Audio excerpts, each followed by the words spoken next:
Breaking news this morning, the Jets head coach Robert Saleh has been fired, and we're going to talk about it here. So, welcome back to the Deep Digger Sports Pod. I'm your host, Drew, my other host right over there. What's up? It's D. Good to see you again. Hit that like button, drop some comments below, but more importantly, subscribe. Yeah, I walked in today not thinking I was going to get fired, and you just let me go from the pod out of nowhere. I was thinking I could turn this season around, but I guess I don't get that chance. I know we had this long trip from London, but dude, that sucks. That's crazy that now's the time they're firing Robert Saleh. Like, did anyone see it coming this fast? No, but also like, what does like? What does that solve? Their What does new interim firing coach Robert is Saleh solve? The new interim coach is Jeff Ulbrich, the defense coordinator. So you basically get like the same thing. Yeah, they're gonna run it back. Like it's basically the same thing minus Robert Saleh. And what is that like? What does this do for this New York Jets team? That I mean, realistically, defensively, they were actually looking pretty good. I guess that's why you have to promote Ulbrich to it because you can't. There's no way in hell you could promote Nate Hackett to interim coach. But we all know, like realistically, the coach and who is running this team is Aaron Rodgers, and Aaron Rodgers isn't good. Yeah, the offense is struggling big time, and I think the reason you make this move is because Robert Saleh can't do anything to turn this offense around. We've seen that the offense has been bad for years now under him. He's struggling to get wins, which isn't completely his fault, but also at a certain point you got to walk into the office and demand, guys, give me a fucking quarterback. Like last year, I think was the year where he should have been fired because the no sense of urgency getting a quarterback on this team when that defense could have went down as like one of the best defenses maybe ever if they're winning these games. It was so dominant that they're carrying a really bad Zach Wilson and plus other guys to almost the playoffs. But that's not even his fault. Like, it's not his fault that they didn't go out and get a quarterback. That is on Joe Douglas and the shadow GM, which is Aaron Rodgers. And Aaron Rodgers held this team hostage all last year, saying that I could come back. If we just make it to the playoffs, I could come back. I could come back, just dangling it in front of them. So they didn't make a move at quarterback. They ended up like, okay, well, if we can just get a few wins, we can and make it just to a wild card, Aaron Rodgers will come back. And even he was saying before the season's over, I will come back. So he held them hostage without making a big move, not making a big move. And I think that for him, he probably like I'm not saying I know anything, but I think in the back of their mind, they're like, okay, well, if we don't keep Aaron Rodgers happy, he will walk away, he will retire. We don't want that because we mortgaged our entire future on this 40-year-old quarterback. Yeah, and Nathaniel Hackett. Like that's the added piece into this because Rodgers would not be here without Hackett. If you get rid of Hackett, Rodgers probably pissed and gone. And Hackett, I think, is the reason this team is losing. And they even reported that there's no sign of firing Hackett anytime soon. So Well, yeah, because you have to appease Aaron Rodgers. Like, it's pretty ridiculous the lengths that they're going to. Like, can you imagine even like 10 years ago, a franchise doing this for just one specific player? But like, no, I can't imagine it. I can't imagine like Michael Vick even on the Falcons, but pre like dog era, like him going to the Falcons and being like, I need this, this, and this. And he had like a stranglehold on that organization. I can't imagine them bending to him and being like, okay, let's do it. Even Peyton Manning, as old as he was, they were like, okay, well, Peyton, we are going to bench you for Brock Osweiler, and we're going to say it's for your health, and we'll play you again during the playoffs. Like, and even then, it's like, oh, can we play him? Should we start to play him or no? and Like, he's they're underutilizing Garrett Wilson because he's not one of Aaron Rodgers' guys. Alan Lazard is their top receiver right now because of Aaron Rodgers. yeah, and again, the move to Ulbrich doesn't make this Jets team any. It just doesn't move the needle for the Jets. Like, what does this do getting Robert Saleh out of there?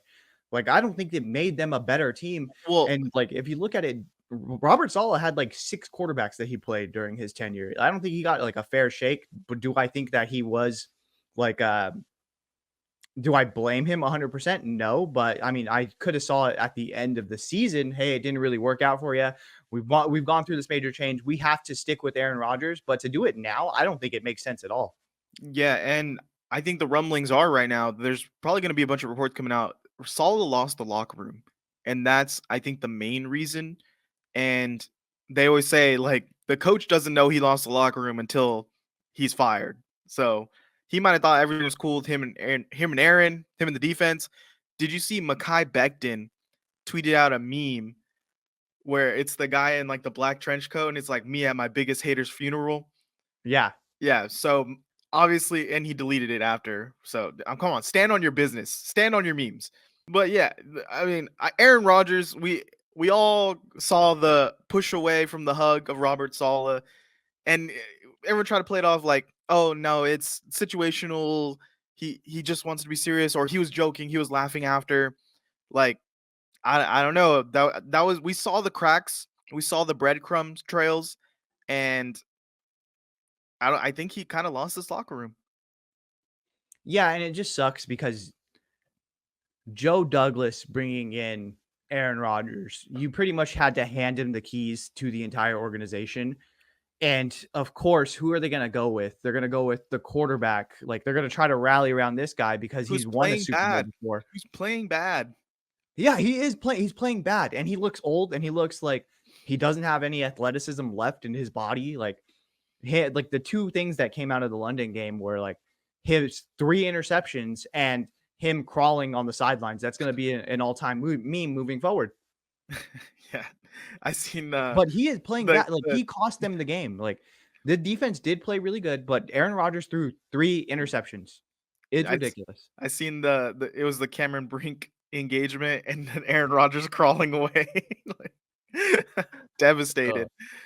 But yeah, this Jets team, I think they could go either way right now. Like try to figure out a way to win his next couple games, and I think they have a bye coming up and turn the season around. But I think it's gonna fall apart. I think this is gonna get kind of ugly in New York.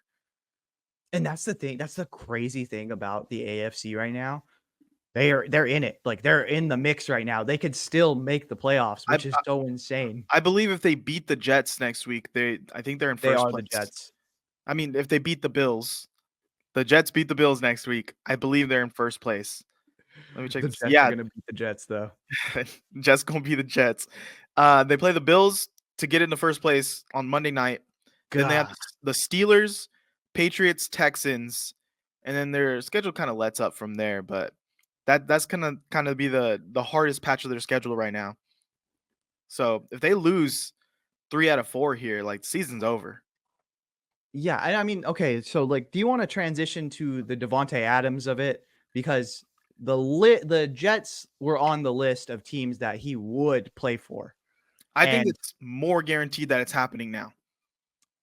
I think that they have to, but like I was listening to someone talk about it and they're like, isn't it weird that more like if this was going to happen, it should have happened sooner. Like if Devontae really wanted to go to the Jets, wouldn't Aaron Rodgers just make it happen? Is he like losing his recruitability? Because like if I'm Devontae, why would I go from one situation that I hate and go to another situation which is like a dumpster fire? I think it's more on the Raiders side of them trying to hold on to this facade that listen, we can maybe make the playoffs. We want Devontae here to help us do that. We're also trying to like win a couple games to keep some jobs here. And Devontae was finally like, nah, you know what? My hamstring's tight. I'm not gonna be here anymore. And I think Devontae reached his breaking point before the Raiders did. So now you have to trade him.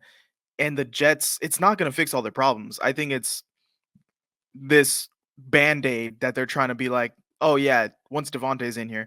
But the rest of the receivers in there should not be happy. Like Garrett Wilson, I think that's gonna make him even more frustrated in the offense. That he's gonna get less touches. He moves down to like the third guy, maybe the fourth guy on the ring, where Aaron Rodgers has all his buddies again. So I don't know. I don't think this is gonna fix anything. And also on Devontae's side, does he really truly want to go back to Aaron Rodgers? Where the rumor was when he first wanted to leave the Packers, it was because he wanted to do it without Aaron, that he wanted to show he was a good player outside of Aaron Rodgers. So now he wants to go back to that at the end of his career. But I mean, maybe after playing with such bad quarterback play, you're like, "Give me back to this guy. This is where I'll shine." I don't know, dude. It's such a weird thing, and I don't think that that's a viable move. I don't think it helps the Jets. I mean, obviously, it gives Aaron Rodgers a familiar weapon. Obviously, he doesn't like to play with guys that aren't his guys. But it's like, figure it out, dude. We're paying you so much fucking money. Like, just go throw it to fucking Garrett Wilson, please. Can we get? And And I know he like force fed him in London, but like, can we continue that? Can we continue to like build upon that relationship? And instead, I feel like it's gonna backtrack the offense because he's gonna be like, okay, Garrett, go ahead and just sit on the bench, bro. I mean,